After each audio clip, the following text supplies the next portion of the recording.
இனிய வணக்கம். ஒரு துளி விஷம் உருப்பான சோத்தையும் வீணாக்கிடும், யாரும் சாப்பிடாத அளவுக்கு பண்ணிடும். அப்புறம் என்ன செய்ய முடியாத, தூக்கி குப்பையில் தான் கொட்டணும். இதை உணர வேண்டியவர்கள் உணரணும். ஒரு துளி தானே விஷம், அது போயிட்டு போகுதுன்னு கலந்துட முடியுமா? அதை கலக்க முடியாது. ஏன் நான் இப்போ இந்த விஷத்தை பற்றி பேசுகிறேன் அப்படின்னு கேட்டிங்கன்னா, இந்த கூட்டணி இப்போ இருக்கிற தமிழ்நாட்டில் ஆட்சியில் இருக்கிற திமுக கூட்டணி 2019 கூட்டணியாக இணைஞ்சு நின்று அதில் முழு வெற்றி அடைஞ்சிருக்காங்க. ஒன்றிய அரசில் என்ன அவங்களுடைய பங்கு, இங்கே மாநில அரசில் என்ன பங்கு எல்லாம் வரையறை பண்ணி தான் இந்த கூட்டணி அமைச்சாங்க. அந்த கூட்டணி தரவுப்படி தான் இது வரைக்கும் நடந்துகிட்ருக்கு. அதில் எந்த இதுவும் இல்லை. கூட்டணியில் இருக்கிறவங்களுக்கு சொந்தமாக கருத்து இருக்கக்கூடாதா, உரிமை இருக்கக்கூடாதான்னா தாராளமாக இருக்கலாம். எங்கே பேசணுமோ அங்கே தான் அந்த உரிமையை பேசணும், அந்த கருத்தை அங்கே தான் போய் பேசணும். அதை விட்டுட்டு வெளி இடத்துல அந்த தங்களுக்குள்ள உரிமையை பற்றி வெளி இடத்துல பொது இடத்துல பேசுறது மிகப்பெரிய தவறு. அதை பேசுகிறவங்க அதை தெரிஞ்சு பேசுகிறாங்களா தெரியாத பேசுகிறாங்களா இன்னும் இல்லை. இதுக்கு நான் ஒரு உதாரணம் சொல்லணும்னு கேட்டிங்கன்னா, எல்லாம் பல பேர் சொல்லிட்டு இருக்காங்க, திமுகவை வளர்த்து விட்டதே எம்ஜிஆர் தான் சொல்லிட்டு இருக்காங்க. வரலாறு தெரியாதவங்க, என்ன நடந்துச்சுன்னு தெரியாதவங்க சொல்லிட்டு இருக்காங்க. எம்ஜிஆரை வளர்த்து விட்டதே திமுக தான். எம்ஜிஆரை அடிப்படை தெரியாத, கட்சியோட வரலாறு தெரியாமல் 1950 என்ன நடந்துன்னு தெரியாமல் பேசிட்டு இருக்காங்க. திமுகவில் தான் சிவாஜி கணேசன் இருந்தார். சிவாஜி என்று நம்மளால் பெருமையோடு அழைக்கப்பட்ட சிவாஜி கணேசன் தான், வெறும் கணேசனை தான் இருந்தார். அவர் தான் திமுகவில் இருந்தார். எம்ஜிஆர் எம்ஜி ராமச்சந்திரன் தான் இப்போ பேர். அவர் காங்கிரஸில் இருந்தார். அப்புறம் அதை விரிவாக சொல்லாமல் சுருக்கமாக சொல்கிறேன். சிவாஜி திமுக விட்டுட்டு காங்கிரஸ் போனார். காங்கிரஸை விட்டுட்டு எம்ஜிஆர் திமுகவுக்கு வந்தார். அப்போ இந்த நடிப்பு துறையில் வளரணும்னா ஒரு அரசியல் பின்னணி தேவை அப்படின்னு நினைச்சாங்க அவங்க. ஒருத்தர் தேசிய இயக்கத்துடைய இதில் போனார், ஒருத்தர் மாநில இயக்கத்தோட இதில் வந்தார். எம்ஜிஆருடைய வெற்றிக்கு எம்ஜிஆருடைய நடிப்பு காரணமா அப்படின்னா நிச்சயமா இல்லைன்னு தான் நான் சொல்லுவேன். நான் எம்ஜிஆருடைய ரசிகன், தீவிர ரசிகன். எனக்கு நினைவு தெரிஞ்ச நாள்லேருந்து 1972 எம்ஜிஆர் கட்சியை விட்டு பிரிகிற வரைக்கும் நான் எம்ஜிஆருடைய தீவிர ரசிகன். அப்போ தீவிர ரசிகனாக இருந்தேன்னா நான் அவர் ரசிப்புக்காக இருந்தேன், நடிப்புக்காக இருந்தேன்? நிச்சயமா இல்லை. அவர் திமுக கொள்கையை சொல்றாரு, உதயசூரியனை பற்றி பேசுறாரு, திராவிட முன்னேற்ற கழகத்தை பற்றி பேசுறாரு, சீர்திருத்த கருத்துக்களை பேசுறாரு, சீர்திருத்த பாடல்களுக்கு வாயசைக்கிறாரு. இது மாதிரி படத்தில் நடிக்கிறதுனால அவர் வளர்ந்து வந்தார். அது ஒரு பெரிய ஒரு ரசிகர் மன்றம், தமிழ்நாடு முழுவதும் ரசிகர் மன்றம். எந்த அளவுக்கு திமுகவுக்கு தமிழ்நாடு முழுவதும் கிளைக்கழகம், ஒரு குக்கிராமம் கூட திமுக கிளைக்கழகங்கள்ல தான் ஒரு குக்கிராமம் கூட கிடையாது. ஒரு 10 குடிசை இருக்கும், 20 குடிசை இருக்கும், அங்கேயும் ஒரு திமுகவோட கிளை இருக்கும். அதே மாதிரி எம்ஜிஆருக்கு ரசிகர் மன்றம் ஊர் முச்சிடும் வந்துச்சு. இதெல்லாம் நடந்து முடிந்த வரலாறு. அப்போ இந்த மாதிரி ஒரு சூழ்நிலையெல்லாம் இல்லை இல்லைங்களா? அதனால எம்ஜிஆர் ஏன் இதை பேசக்கூடிய, நான் முன்னாடி ஒருத்தர பேசியிருக்கதா இப்போ பேசக்கூடிய காலகட்டத்தில் இருக்கும். திராவிட முன்னேற்ற கழகம் 1971 காங்கிரஸோட சேர்ந்து தான் போட்டி விட்டுச்சு. இந்திரா காங்கிரஸோட சேர்ந்து போட்டிவிட்டு வரலாறுலே இல்லாத அளவுக்கு 184 இடங்களில் வெற்றி பெற்று அது ஆட்சி அமைச்சு. அந்த 184 இடங்கள் வெற்றி என்பதை யாருமே இன்னும் முறியடிக்கல. அந்த சாதனையை இன்னும் யாருமே முறியடிக்கல. அப்படி ஒரு ஒற்றுமையா எம்ஜிஆரும் கலைஞரும், அண்ணா மறைவுக்கு உட்பட எம்ஜிஆரும் கலைஞரும், பாக்கி பேர்லாம் ஒரு கருத்தா இருந்தாலும் நெடுஞ்செழியனுக்கெல்லாம் மாறுபட்ட கருத்து உண்டு, கலைஞர் கூட மாறுபட்ட கருத்து உண்டு. ஆனா எம்ஜிஆரும் கலைஞரும் அவ்வளவு ஒற்றுமையா இருந்தாங்க. அவ்வளவு ஒற்றுமையவே ஒரு திட்டம் போட்டு அவர் மனசை கரைச்சி அவருக்கு பயமுடுத்தி அச்சமூட்டி அந்த கட்சியை உடைச்சாங்க. இதெல்லாம் வெளிப்படையா நடந்தது கிடையாது, உள்ளுக்குள்ள நடந்தது. ஏன் நான் பேசுறது கேட்டீங்கன்னா, ஒரு இயக்கத்தை, ஒரு வளர்ந்து வர்ற ஒரு இயக்கத்தை அது நம்ம சீரழிக்கணும் அப்படின்னு நினைச்சு செய்தாங்க. ஆனா எந்த இயக்கம் அந்த இயக்கத்தை உடைச்சி சீரழிக்கணும்னு நினைச்சதோ அந்த இயக்கம் இன்னும் இந்த தேசிய கட்சி, அந்த தேசிய கட்சி இன்னும் வந்து தமிழ்நாட்டில் ஆட்சிக்கு வர முடியல. அந்த கட்சி மட்டும் முடியல, எந்த கட்சி வந்து இந்த தமிழ்நாட்டில் ஆட்சிக்கு வர முடியல. அது எம்ஜிஆரால் உருவாக்கப்பட்ட அதிமுகவும் திமுகவும் தான் மாறி மாறி இந்த இதில் இருந்துட்டு இருக்கு. கூட்டணி ஆட்சிகளை பற்றி அடிக்கடி வந்து பேசுறாங்க. அந்த பேச்சு இப்பயும் வந்திருக்கு. இதை வந்து ஒரு வந்துச்சு 2006 திராவிட முன்னேற்ற கழகம் வந்து தனிப்பெரும்பான்மை பெறல. அப்போ வந்து கூட்டணி ஆட்சியை பற்றி சில பேர் பேசுறாங்க. ஆனால் கலைஞர் வந்து ஒத்துக்கல. ஏன் ஒத்துக்கலன்னா திமுக கொள்கையை வந்து மத்தியில் கூட்டாட்சி, மாநிலத்தில் சுயாட்சி. சுயமா ஆட்சி பண்ணாதான் தன்னுடைய விருப்பப்படி ஆட்சி பண்ண முடியும், நெருக்கடிக்கு ஆளாகாம இருக்க முடியும், கூட்டணி கட்சியோட நெருக்கடிக்கு ஆளாக இருக்க முடியும். அதனால வந்து தனி ஆட்சி தான், கட்சி தான், ஒரு கட்சி ஆட்சி தான் அப்படிங்கிற அசைக்க முடியாத கொள்கையில வந்து இருந்துச்சு. இப்ப இது மாதிரி ஒரு சூழ்நிலையில வந்து இப்ப வந்து கூட்டணியுள்ள குழப்பம் ஏற்படுத்துவதற்கு கிட்டத்தட்ட வந்து இப்ப 2019 5 வருஷமா அந்த கூட்டணி தொடர்ந்து நீடிச்சிட்டு இருக்கு. 5 வருஷம்னா பல தேர்தல்கள்ல நாடாளுமன்ற தேர்தல், 2 நாடாளுமன்ற தேர்தல், ஒரு சட்டமன்ற தேர்தல், இந்த பெருந்தேர்தல், உள்ளாட்சி தேர்தலாம் விட்டுடுங்க, உள்ளாட்சி தேர்தல் பற்றிலாம் பேசல. இந்த 3 தேர்தலில் வந்து இணைஞ்சு நின்றதுனால பெரிய வெற்றி பெற்றிருக்காங்க. இந்த வெற்றி யாரால கிடைச்சது அப்படின்னா இந்த கூட்டு சேர்ந்து நின்றதுனால கிடைச்ச வெற்றி. நீ வந்து இப்ப அந்த வெற்றிக்கு வந்து யாரும் தனிநபர் வந்து உரிமை கொண்டாட முடியாது. தனிநபர்கள் வந்து உரிமை நிச்சயமா கொண்டாட முடியாது. எந்த கட்சியும் வந்து கொண்டாட முடியாது. திமுகவே நான் தனியா தான் அத்தனை இடத்தையும் ஜெயிச்சேன்னு சொல்லிக்க முடியாது. திமுக இடத்துல திமுக ஜெயிச்சுது, பாக்கி இடத்துல வந்து அந்த கூட்டணி கட்சிகள் ஜெயிக்கிறதுக்கு திமுக வேலை செய்துச்சு. அதே மாதிரிதான் அந்த கட்சி தொண்டர்கள் அந்த கட்சிக்கு வந்து வேலை செய்தாங்க. இது வந்து நான் வந்து விளக்கமா சொல்றதுக்கு காரணம் வந்து எங்களாலதான் நீ வந்து ஜெயிச்ச, உன்னாலதான் நான் ஜெயிச்சேன்லாம் வந்து சொல்ல முடியாது. நீ எனக்கு ஒரு உதவி பண்ண, நான் உனக்கு உதவி பண்ண, அதுதான் கூட்டணிங்கிறது. கூட்டணின்னா அதுதான். அந்த கூட்டணி தர்மத்தை வந்து மீறி வந்து செயல்படணும்னு நினைச்சா கூட்டணி கட்சிகள் வந்து எங்க பேசணும்? எம்ஜிஆர் ஏன் கட்சியை விட்டு நீக்கினாங்க? இது கலந்துதான் வரும். எம்ஜிஆர் ஏன் கட்சியை விட்டு நீக்கினாங்க? எம்ஜிஆர் வந்து என்ன பண்ணாரு? எம்ஜிஆர் திமுகவுடைய பொருளாளர் வந்து கணக்கு எங்க கேட்கணும்? திமுகவில் அமைப்பு ரீதியா திமுக வந்து என்னைக்குமே வந்து உறுதியா இருக்கும். பொதுக்குழு இருக்கு, செயற்குழு இருக்கு, கணக்கு தணிக்கை குழு இருக்கு. அங்க கேட்க வேண்டிய கணக்கை போய் பொது மேடையில் நின்று எம்ஜிஆர் வந்து கேட்டார். நான் கட்சியை விட்டு போறேன்னு எம்ஜிஆர் போயிருந்தா இந்த அளவுக்கு வந்திருக்க முடியுமா? அவர் ஆட்சி அமைச்சிருக்க முடியுமா? அதிமுக ஒரு கட்சி தோன்றிருக்க முடியாது. அவர் கணக்கு கேட்கிறேன் அப்படி சொல்லிட்டு பேசினார். என்ன கணக்கு கேட்டாரு? எங்க போய் கணக்கு கேட்டாரு? பொது மேடையில் நின்றுகிட்டு எம்எல்ஏ எல்லாம் கணக்கு சொல்லணும், எல்லாரும் கணக்கு சொல்லணும், எல்லாம் சொத்து சேர்த்துட்டீங்க அப்படின்னு சொல்லி வந்து கணக்கு கேட்டார். சரி, கணக்கு கேட்ட எம்ஜிஆர் வந்து அவருடைய கணக்கு முன்னாடி ஒப்படைச்சாரா? ஒப்படைக்கவில்லை. இவர் எப்படி சொத்து இருந்துச்சு, எப்படி சேர்த்தாரு, எவ்வளவு பணம் வச்சிருக்காரு, காசு வச்சிருக்காரு? இவரு ஒரு சட்டமன்ற உறுப்பினர் இருந்தார் தானே. இவர் கணக்கு முன்னாடி கொடுத்துட்டுல பொதுக்குழுல கேட்டுக்கணும், செயற்குழுல கேட்டுக்கணும். அதை விட்டு பொதுக்கூட்ட மேடையில் போய் பேசினாரு. அவர் கட்சியை விட்டு நீக்கினாங்க. அதே மாதிரிதான் கோபால்சாமி கட்சியை விட்டு மாறுபட்ட நிலை போட்டு அவர் கட்சியை விட்டு நீக்கினாங்க. இது வந்து கட்சி உள்ள இருந்து பேசுறதுனால கட்சியை விட்டு நீக்கினாங்க. கூட்டணி கட்சியை பொறுத்த வரைக்கும் கூட்டணி கட்சிகள் வந்து ஒரு குறைந்தபட்ச மன ஒற்றுமையில கொள்கை அடிப்படையிலையும் சரி ஆட்சியை பிடிக்கணுங்கிற, நமக்கு வந்து சட்டமன்ற உறுப்பினர் வேணுங்கிற அடிப்படையில் பாரு எந்த அளவுக்கு அவங்களுக்கு வாக்குகள் இருக்கோ அந்த அளவுக்கு கூட்டணியில வந்து வாங்கி அவங்க வந்து இந்த ஜெயிக்கிறாங்க. உன்னால தனியா ஆட்சியை பிடிக்க முடியல, நீ என்ன பண்ணணும்? புத்திசாலியா இருந்தனா கூட்டணி விட்டு பிரிஞ்சு போயிடணும். நீனா பிரிஞ்சு போயிடணும். அதில் வந்து குழப்பம் பண்ணிட்டு கூடாது. எனக்கு பிடிக்கல, எனக்கு வந்து அதை எப்ப பேசணும்? தேர்தல் நேரத்தில் பேசணும். தேர்தல் இப்ப வரப்போதா? இப்ப தேர்தல் வந்து வரப்போதில்லை. இன்னும் வந்து 1.5 வருஷம் வந்து தேர்தல் வர்றதுக்கு இன்னும் 1.5 வருஷம் இருக்கு. இந்த 1.5 வருஷம் நீ இருக்கும் போது இப்ப வந்து கூட்டணியை பத்தி பேசுறதுக்கோ வேற எதை பத்தி பேசுறதுக்கோ என்ன காரணம் இருக்கு? காரணமே இல்லை. நான் வந்து எந்த ஜாதி கட்சிக்கும் எதிரானவன் இல்லை.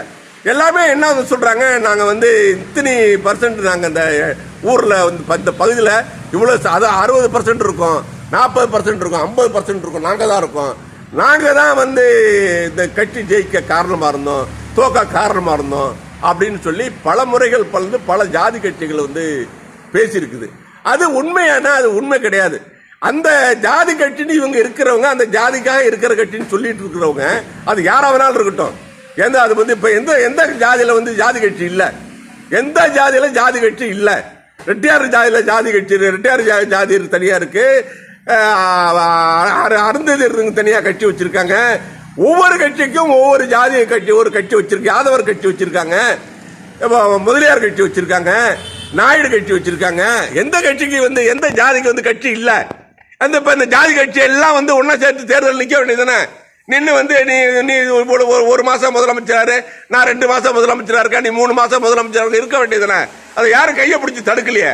அப்ப வந்து நான் தான் வந்து இந்த ஓட்டு போட்டு ஜெயிக்க வச்சேன்னு வந்து ஒரு ஜாதி சொல்ல முடியுமா? அப்ப வந்து 10 விழுக்காடு உள்ள மக்கள் ஓட்டு போட்டு ஜெயிச்சா அந்த ஜாதியில எங்க போய் சொல்றது? யார்கிட்ட போய் சொல்றது? ஜாதி கட்சிகள் வந்து தமிழ்நாட்டில் வெற்றி பெற முடியுமானா நிச்சயமா வெற்றி பெறவும் முடியாது. ஆட்சி அமைக்க முடியுமானா அமைக்கவும் முடியாது. ஜாதி கட்சி எந்தவித அரசியல் கட்சி துணை இல்லாம எந்த ஜாதி கட்சி ஒரு சீட்டு கூட நின்று ஜெயிச்சிருக்க பார்ப்போம். என்ன இப்போ வந்து இந்த ஒரு கட்சி தலைவர் திருமாவளவர் மேல வந்து எனக்கு மிகுந்த மரியாதையும் வந்து ஒரு பற்றுதலும் உண்டு. நான் அந்த கட்சியில் இல்லையே தவிர அவர் மேல ஒரு மதிப்பு மரியாதை உள்ளவன். ஏன் 2019 வந்து நீங்க எப்படி வெற்றி பெற்றீங்க? நீங்க தான் சொல்றீங்கல்ல 60 விழுக்காடு மக்கள் வந்து ஒரு அவருடைய துணை பொதுச் செயலாளர் அந்த அது யாதவ் அர்ஜுன் ரெட்டி அந்த உங்க துணை பொதுச் செயலாளர் சொல்றாங்க இங்க வந்து இந்த பட்டியலினத்தை சேர்ந்தவங்க வந்து இருக்காங்க, 60 விழுக்காடு இருக்காங்க வட மாநிலத்தில். அதனால நீங்க திமுக ஆட்சிக்கே வந்திருக்க முடியாது அவங்க விடுதலை சிறுத்தை ஓட்டு போடலன்னா. சரி, விடுதலை சிறுத்தை அத்தனை பேரும் வந்து திமுக தான் ஓட்டு போட்டாங்களா? அப்ப பாக்கி கட்சிக்காரங்க யாருக்கு போய் ஓட்டு போட்டாங்க? பாக்கி ஜாதிக்காரங்க யாருக்கு ஓட்டு போட்டாங்க? இப்ப விடுதலை சிறுத்தை மட்டும் 60 விழுக்காடு இருக்கீங்க, விடுதலை சிறுத்தை மட்டும் வந்து திமுக ஓட்டு போட்டுச்சு. பாக்கி ஜாதிக்காரங்கெல்லாம் அவங்க வந்து வன்னியர் சொல்றாங்க நாங்க 60 விழுக்காடு இருக்கோங்கிறாங்க. இப்ப நாயுடு இருக்காங்க, பாக்கி இதர ஜாதி ரெட்டியார் இருக்காங்க, ஒவ்வொரு முஸ்லீம் இருக்கு, இஸ்லாம் இருக்காங்க, கிறிஸ்துவர்கள் இருக்காங்க. இது மாதிரி ஒரு ஜாதியும் இருக்கு. அந்த ஜாதியில யாருக்கு ஓட்டு போட்டாங்க? இப்ப நீங்க போட்ட ஓட்டுல மட்டும்தான் வந்து திமுக வந்து ஆட்சியில் இருக்குதா? இல்லாட்டா இந்த ஆட்சியில் இருக்க முடியாதா? இதை வந்து எழுத்து கேட்டா என்ன பண்ணுவீங்க? இது யாரா கேட்டாங்கன்னு என்ன பதில் சொல்லுவீங்க? இப்ப வந்து ஒரு தலைமைன்னு இருந்தனா அதை கூப்பிட்டு கண்டிக்கணுமா வேணாமா? ஒரு துணை பொதுச் செயலாளர் இருக்கிறவரு ஒரு இந்த ஒரு அதுல வந்து ஒரு திருமாவளவர்களுக்கு வந்து அட்மினா இருக்கிறவரு, அட்மினா அவர் தான் இருக்காரு. பல சர்ச்சையான கருத்தை கூட்டணியில வந்து குழப்பத்தை ஏற்படுத்துற வகையில தொடர்ந்து பேசிட்டு செயல்பட்டு இருக்காரு. அதை நீங்க வந்து கவுட்டு கண்டிச்சு கேட்கலன்னா அது என்ன அர்த்தம்? அதை விட்டுட்டு என்ன யாராலையும் இயக்க முடியாது அப்படின்னா யாராலையும் இயக்க முடியாதுன்னு நீங்க சொல்றீங்க. அப்புறம் ஒரு பதிவு போடுறீங்க, அந்த பதிவை திரும்பி எடுக்கிறீங்க, திரும்பி அந்த பதிவை போடுறீங்க. ஏன் வந்து அது மாதிரி செய்றீங்க? இப்ப என்ன அவசியம் வந்துச்சு? மது ஒழிப்பு மாநாடு நடத்தணுங்கிறது மதுவுக்கு நான் எதிரி, பல முறை பேசி இருக்கிறேன், இப்ப தொடர்ந்து பேசுறேன். மதுவுக்கு நாங்கெல்லாம் எதிரி தான். 2016 வந்து திமுக வந்து கலைஞர் சொன்னார முதல் கையெழுத்து மது ஒழிப்புக்கு போடுவோன்னு. அப்பயே நீங்க திமுக உங்களுக்கு உள்ளபடியே அந்த சமுதாய மக்கள் மீது அக்கறை இருந்ததுன்னா, கரிசனம் இருந்ததுன்னா 2016 நீங்க திமுக கூட்டணியில இருந்திருக்கணும். இந்த ஒரே ஒரு மக்களுக்காக தான் நீங்க போராடுறீங்க. இப்ப இவ்வளவு நாள் எங்க போனீங்க மக்களுக்கு போராடாம? என்ன நீங்க மக்களுக்காக போராடுறீங்கன்னு தெரிஞ்சுக்கலாமா? தெரிஞ்சுக்கலாமா மக்களுக்காக போராட? அருந்ததியர் இடஒதுக்கீடு ஏன் நீங்க எதுக்குறீங்க? அவங்க மட்டும் வந்து மிகவும் எங்க பகுதியிலே ஒரு 60-70 குடும்பம் இருக்கு. அந்த அருந்ததியர் குடும்பத்தை சேர்ந்தவங்க எங்க ஊராட்சியில இருக்காங்க. அவங்க என்ன கீழ்நிலையில இருக்காங்கன்னு எங்களுக்கு தெரியும். அதுல எத்தனை பேர் வேலைக்கு போயிட்டாங்க? அவங்களுக்கு ஒரு உள்ளெடுக்க கொடுக்கறது நீங்க எதுக்குறீங்க? அப்ப வந்து நீங்க அப்புறம் வந்து உங்களுக்கு வந்து என்ன நோக்கம்? நீங்க இதை விட்டுவிட்டு நீங்க இந்தியா மட்டும் ஆட்சி அரசியல் நடத்த போறோங்கிறீங்க. இந்தியாவில் பட்டியலினத்தில் உள்ள மக்கள் எல்லாரும் ஒண்ணு, பட்டியலினத்தில் உள்ள மக்கள் எல்லாரும் ஒண்ணுன்னா இப்ப அந்த அருந்ததியரும் வந்து பட்டியலினத்தில் உள்ளவங்க தானே. அவங்களுடைய இதை ஏன் நீங்க எதுக்குறீங்க? இது மாதிரிலாம் நீங்க எது பேசினாலும் எழுத்து யாரும் கேள்வி கேட்க கூடாது, எழுத்து பேசக்கூடாது. நீங்க சொல்றதெல்லாம் ஆமஞ்சாமி போட்டுட்டு போகணுமா? கூட்டணியில் இருக்கிறது உங்களுடைய விருப்பம். இதை வந்து ஊதி வந்து ஒரு குறிப்பிட்ட ஒரு திட்டமிட்டு ஒரு பாரதிய ஜனதா கட்சி இதை செய்யுது. அந்த ஆதவ் அர்ஜுன் ரெட்டிய அவன் யாரு? மார்ட்டினோட மருமகன். அந்த ஆதவ் அர்ஜுன் ரெட்டி யாரு? அவன் இந்த ரெட்டிங்கிற சரி உங்க இயக்கத்துல தான் இருக்காரு அவரு. அந்த ரெட்டிங்கிற பேரை எடுத்தாச்சா? அவருக்கு நீங்க ஒரு பேர் மாற்றம் பண்ணீங்களா? ஆதவ் அர்ஜுன்ங்கிற பேரை மாத்தினீங்களா? நீங்க இப்ப நீங்க எல்லாரும் பேரை மாத்தி வச்சுட்டீங்களா? அந்த ஆதவ் அர்ஜுன் ரெட்டி பேரோட பேரை மாத்தினீங்களா? மாத்தி ஏதோ ஒரு பட்ட பேர் வைங்க. இப்ப யாரு இல்ல நிறைய பேருக்கு வந்து பேரெல்லாம் மாத்தி வச்சிருக்கீங்களா? அது மாதிரி அவருக்கு மாத்தி வச்சீங்களா? அதெல்லாம் இல்லாம ஒரு சங்கியை கொண்டாந்து உங்க கட்சியில வந்து சேர்த்து அதுக்கு துணை பொதுச் செயலாளருக்கு ஒரு பொறுப்பையும் கொடுத்து வியூக அமைப்பாளர் ஒரு பதவியும் கொடுத்து வச்சுக்கிட்டு அவன் இல்லாத குழப்பத்தை அந்த ஆள் பண்ணிட்டு இருக்காரு. நீங்க அவர் சொல்றதெல்லாம் கேட்டுக்கிட்டு இருக்கீங்க. 2016 வராத மக்கள் அக்கறை உங்களுக்கு இப்ப திடீர்னு 2024 உங்களுக்கு வந்துருச்சு. நீங்க மது ஒழிப்பு நடத்துறீங்க, நடத்துங்க. திமுக இருந்து ஆள் அனுப்புறேன்ட்டாங்க. நான் கட்சியை சார்ந்து பேசல, பொதுப்படையா பேசுறேன். ஆள் அனுப்புறேன்ட்டாங்க. நேற்று கூட அது வந்து ஒரு காணொலி போட்டிருந்தானா. அதனால வந்து அவன் வந்து தொடர்ந்து பேசிட்டு இருக்காரு. அதுக்கு பதில் சொல்லி நேற்று திமுகவுடைய துணை பொதுச் செயலாளர் ராசா அவர் வந்து நேற்று வந்து பதில் சொல்லிருக்காரு. உடனே கண்டிக்கணும், கூப்பிட்டு கண்டிக்கணும்னு. ஒரு தலைவன் சொன்னா என்ன யாரும் இயக்க முடியாதுன்னு சொன்னா மட்டும் போறாரு. அது பேசுனா கூப்பிட்டு கட்சியில வந்து ஒரு கூட்டணி தர்மத்துக்கு எதிராக பேசுனா அதை கூப்பிட்டு தனித்தனியா கருத்து இருக்குங்க. ஒரு குடும்பத்துல 10 பேர் இருப்பாங்க, 10 பேர் ஒத்த கருத்துல இருக்க மாட்டாங்க. ஆனா ஒத்த கருத்துல இல்லைங்கிறதுனால வாய்க்கு வந்ததெல்லாம் தெருமுச்சிரும் போய் பேசிட்டு இருக்க முடியாது. குடும்பத்துள்ள பிரச்சனை குடும்பத்துள்ள உட்கார்ந்தா பேசி முடிக்கணும். குடும்ப தலைவர் சொல்றது கட்டுப்பட்டு போகணும். குடும்ப தலைவன் சொல்றதை கட்டுப்பட்டு போகணும்னா குடும்ப தலைவன் வந்து அந்த குடும்பத்தை கூட்டு குடும்பத்துல அந்த குடும்பத்தை விட்டு நீக்கிடணும். அதுதான் முறை. அப்பதான் அந்த குடும்பம் கூட்டு குடும்பம் நீடிக்கும். ஆனா நீங்க பேசுறதெல்லாம் படிக்கிறதெல்லாம் ராமாயணம், இடிக்கிறது பெருமாள் கோயில் சொல்ற மாதிரி பேசுறதெல்லாம் வந்து ஒற்றுமை பெற்று பேசிவிட்டு இது மாதிரி வந்து அப்ப அந்த யாரு அந்த ஆதவ் அர்ஜுன் ரெட்டி யாரு, அவன் வந்து ஒரு லாட்டரி சீட்டு தடை செய்யப்பட்ட லாட்டரி சீட்டு விற்கிற பெரிய ஒரு லாட்டரி சீட் சூதாட்ட வியாபாரி. அவனுக்கு இது கூட இருக்குங்க, ஆன்லைன்ல கூட வந்து அவனுக்கு இந்த சூதாட்ட கம்பெனி இருக்குங்கிறாங்க. அது மாதிரி ஒரு ஆளு, அந்த ஆளு வீட்டுல கல்யாணம் பண்ணிருக்கீங்க, உங்க வீட்டுல அமலாக்கத்துறை ரெய்டு பண்ணிருக்கு, உங்களையும் அந்த குற்றவாளியை சேர்த்திருக்கு. இப்ப வந்து நாங்க என்ன சொல்றோம், எங்க செந்தில் பாலாஜி வந்து 1 வருஷத்துக்கு மேல 1.5 வருஷம் ஆகுது இந்த அமலாக்கத்துறையில வழக்கில் மாட்டி அவருக்கு என்னென்ன டிமாண்ட் வச்சாங்க, நீங்க பாஜக வந்துருங்க, உங்களுக்கு வந்து நாங்க விடுதலை பண்ணிடுறோம், பல சலுகைகளை தரோம், மந்திரி தரோம்லாம் பேசுனாங்க. அவர் போனாரா? அவர் போகல, இன்னும் ஜெயில தானே இருக்காரு. நீ வந்து அமலாக்கத்துறை மிரட்டலுக்கு பயந்துகிட்டு விடுதலை சிறுத்தை கட்சியை தப்பா வந்து வழி நடத்துறீங்க. உங்களை வந்து நம்பிய வந்து ஏமாந்து போறாரு. இதுதான் யதார்த்தமா நடக்க போகுது. வருத்தமா இருக்கு, உள்ளபடியே வருத்தமா இருக்கு. 2019 எத்தனை சதவீதம் எவ்வளவு ஓட்டு வாங்கி ஜெயிச்சிங்க தனி சின்னத்தில் நின்று. இப்ப இந்த தடவை நின்று ஜெயிச்சிட்டீங்க. அது சரி, நீ சொல்றீங்கல்ல, அடுத்த தடவை ஒண்ணு எத்தனை தமிழ்நாடு முச்சு நீங்க நில்லுங்க, தனிச்சு நில்லுங்க, எவ்வளவு விழுக்காடு வாக்கு வருதுன்னு பாருங்க. திமுகவுக்கு வந்து அந்த கொள்கை இல்ல, தனிச்சு நிக்கிற கொள்கை இல்ல, கூட்டணி சேர்ந்தா நிக்க போகுது. கூட்டணி சேர்ந்து அது வேற இஷ்டப்பட்ட கட்சியை கூட்டணி சேர்த்துக்கிட்டோம், ஜெயிச்சா ஆட்சி அமைச்சா அமைக்கிட்டோம் நான் போட்டோம். ஆனா நீங்க தனிச்சு நில்லுங்களா பாப்போம். இல்ல வந்து பதவி தான் வேணும்னா பிஜேபி கூட சேர்ந்து நில்லுங்க, பிஜேபி தான் பதவி தரங்கிறாங்கல்ல. இப்ப நீங்க இங்க பதவி கேட்கறீங்கல்ல, இந்த துணை பொதுச் செயலாளர் கேட்கிறாருல, பதவி கேட்கிறாருல, பதவி வேணும்னு கேட்கிறாருல, பதவி தர்றாங்க, பிஜேபி தரங்கிறாங்க. அங்க போய் பதவி வாங்கிட்டு நில்லுங்க, போய் இருங்க, போய் யார் உங்களுக்கு வானாங்கிறது. இது மாதிரிலாம் பேசுனா எங்களுக்குலாம் நிறைய பேச தெரியும், இருந்தாலும் நாங்கள் அது மாதிரிலாம் பேச மாட்டோம். ஒற்றுமை வந்து நம்மளால கெட்டு போச்சுட்டு இருக்கக்கூடாது. நேற்று எங்க திமுகவுடைய துணை பொதுச் செயலாளர் பேசுற முற்பாடு தான் இந்த கருத்தை கூட நான் சொல்றேன், வெளிப்படையா பேசுறேன். நீங்க வந்து அந்த திமுக வந்து இப்ப வேற யாராவது ஒரு கருத்து வந்து சொல்லியிருந்தான்னு வச்சுங்க, அதோடைய சமூக வலைதளம் வந்து அது செயல்பாடு வந்து வேற மாதிரியா போயிருக்கும், கடுமையா போயிருக்கும். ஆனா வந்து இந்த விடுதலை சிறுத்தை கட்சியோட பிரச்சனைங்கிறதுனால எல்லாருமே வந்து மௌனம் சாதிக்கிறாங்க. நம்மளால ஒரு பிரச்சனை வரக்கூடாது, அவர் அமைதி காக்கணும்னு அமைதியா இருக்காங்க. அதை வந்து நீங்க வந்து இப்ப தெரியும், எல்லா ஊர்லயும் வந்து எங்க ஊர்ல எல்லாம் வந்து பட்டியலினத்தை சேர்ந்த இந்த பிஆர் தான் வந்து இருக்காங்க. பாதி பேர் இருக்காங்க, பாதி பேர் வந்து எம்பிசி சேர்ந்தவங்க இருக்காங்க. இவங்க 40 விழுக்காடு, 45 விழுக்காடு இருப்பாங்க, அவங்க 45 விழுக்காடு, 10 விழுக்காடு தான் வந்து சிறுபான்மையினர் இருக்காங்க. அதர் கேஸ்ட், இந்த நாயுடு, பாய், புள்ள அப்படின்னு அவங்க இருக்காங்க. ஆக மொத்தம் வந்து எங்க ஊர்ல எல்லாம் வந்து நீங்க வந்து எல்லா கட்சியும் வந்து அதிமுக வலுவாதான் இருக்கும், திமுக வலுவாதான் இருக்கு. அதனால வந்து ஒரு நீங்க அந்த இனத்துக்காக உள்ள கட்சிக்கிறதுனால உங்க கட்சிக்கு வந்து யாரும் ஓட்டை அள்ளி போட்டுறது கிடையாது. நீங்க தனிச்சு நின்னீங்கன்னா எவ்வளவு ஓட்டு விடும் உங்களுக்கு பாருங்களேன். தமிழ்நாடு முடிச்சு தனிச்சு நின்று பாருங்களேன். உங்களுக்கு தெக்க ஓட்டு போடுவாங்களா? வடக்கப்பட்டதுல ஓட்டு இருக்கு, உங்களுக்கு தெக்க ஓட்டு போடுவாங்களா? அப்ப தெக்க யார் இருக்கா? உங்களுக்குள்ளே ஒரு ஒற்றுமை இல்லை. நீங்க வந்து பேச வந்துட்டீங்க, இப்ப 60 விழுக்காடு இருக்கு, 40 விழுக்காடு இருக்குன்னு. அவன் வந்து பேசுற பாட்டாளி மக்கள் கட்சி பேசுற அவங்களா இருக்கட்டும், நீங்களா இருக்கட்டும், என்னை பொறுத்த வரைக்கும் எல்லாமே நீங்க 2 பேரும் ஒண்ணுதான். இதில் வந்து மாற்றம்லாம் ஒன்றும் கிடையாது. நீங்க வந்து உயர்ந்தவங்களும் கிடையாது, அவங்க வந்து மட்டமும் கிடையாது, அதே மாதிரி அவங்க மட்டமும் கிடையாது, நீங்க உயர்ந்தவங்களும் கிடையாது. எல்லாருக்குமே வந்து ஒரே வந்து எண்ணத்துல தான் இருக்கீங்க. உங்க ஜாதியில சேர்ந்தவங்க உங்களுக்கு முழுசா ஓட்டு போட்டுறாங்களா? அந்த 2 ஜாதி பார்த்து தான் கேட்கறேன்.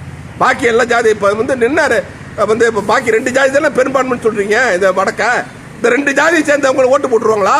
2 பேரும் சேர்ந்து நின்னுங்களா? அது நின்னுதானே ஒரு காலத்துல நின்னீங்களா, சேர்ந்து நின்னீங்களா? உங்களை ஆதரிச்சாங்களா? ஓட்டு போட்டாங்களா? நீங்க ஜெயிக்க முடிஞ்சுதா? என்னமோ போங்க, என்னமோ பேசிட்டு இருக்கீங்க. இதுக்கு மேல பேச வேணும்னு நினைக்கிறேன். நன்றி, வணக்கம்.